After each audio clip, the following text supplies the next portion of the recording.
कहानी ट्रेन। ये ट्रेन रोज रुकती है नए स्टेशन पर, मिलाती है आपको एक नई कहानी और कई नए किरदारों से। तो सब सवार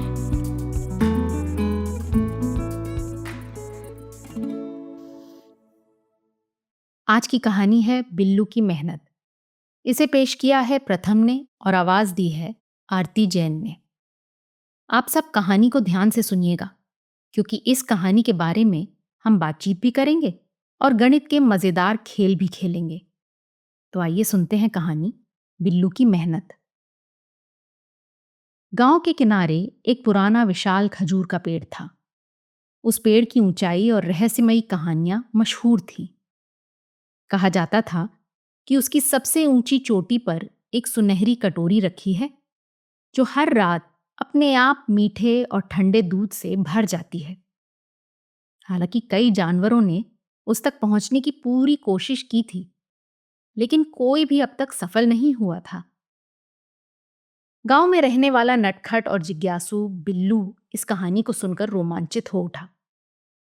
वो दूध का बेहद शौकीन था और मन ही मन ठान चुका था, मैं इस पेड़ पर चढ़ूंगा और कटोरी में रखा स्वादिष्ट दूध जरूर पीऊंगा। एक रात चांद की हल्की रोशनी पेड़ पर पड़ रही थी। गांव के बाकी जानवर गहरी नींद में थे। बिल्लू ने अपनी चढ़ाई शुरू की। उसने अपने पंजे मजबूत किए, गहरी सांस ली और ऊपर चढ़ने लगा। मगर यह आसान नहीं था। खजूर का पेड़ फिसलन भरा था। जैसे ही वो 3 फीट ऊपर चढ़ता, उसकी पकड़ ढीली हो जाती और वो 2 फीट नीचे फिसल जाता। ऊपर पहुंचना इतना मुश्किल होगा, ये तो मैंने सोचा भी नहीं था, बिल्लू ने मन में कहा। मगर उसने हार नहीं मानी। वो चढ़ता, फिसलता और फिर कोशिश करता। हर बार जब उसका शरीर थकान महसूस करता, उसकी आंखों के सामने सुनहरी कटोरी में भरा मीठा दूध चमक उठता और उसकी हिम्मत फिर से जाग उठती। धीरे धीरे उसकी मेहनत रंग लाने लगी।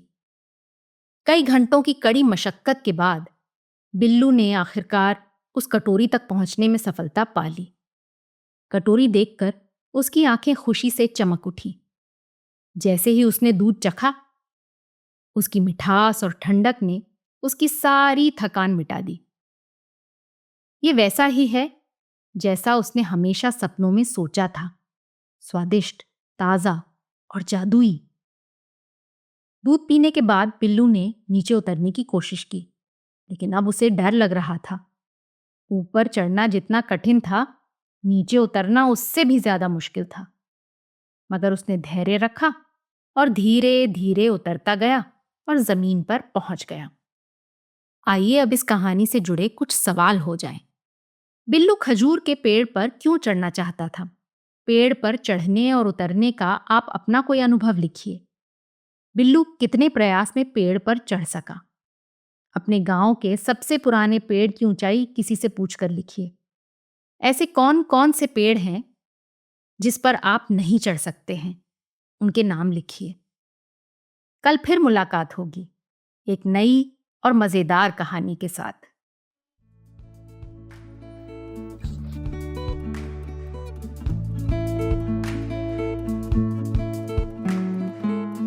आशा है ये कहानी आपको पसंद आई होगी। ये कहानी आपके लिए लाए रेखता, नई धारा और प्रथम।